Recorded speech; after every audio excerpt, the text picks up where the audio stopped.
Generally speaking, night terrors are about trauma, repressed trauma that hasn't been processed and is held in the body. Often, upon waking after night terrors, there's very little recollection and very little sensation except for senses of panic or symptoms associated with the physiological response to the night terror, like sweaty palms, a number of things. When we look at how to process for night terrors,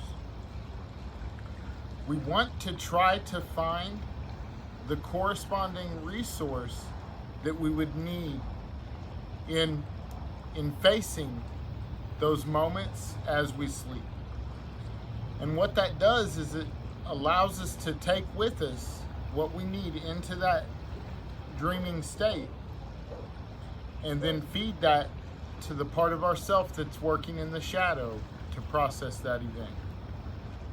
When we consider a state of powerlessness, there will always be a need for an agency response.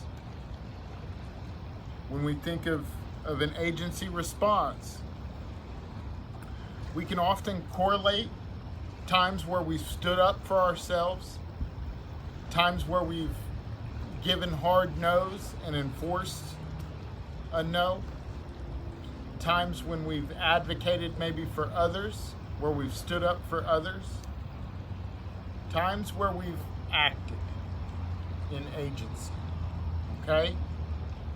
And the reason is because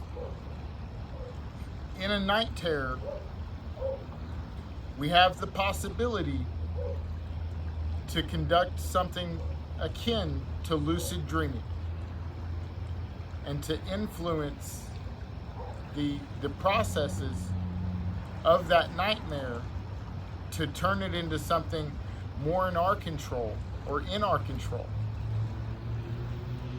It is good to keep in mind lucid dreaming, but it is not good to sit on a pile of adverse childhood experiences that have been repressed and to lucid dream necessarily.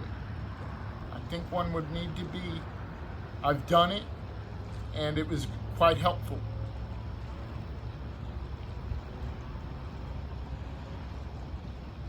But it was difficult to maintain concentration.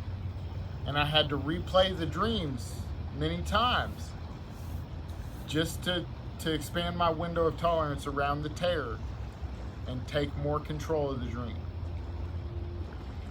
We can sit at the edge of the bed, getting comfortable with our body, grounded. We can think of different times we were confident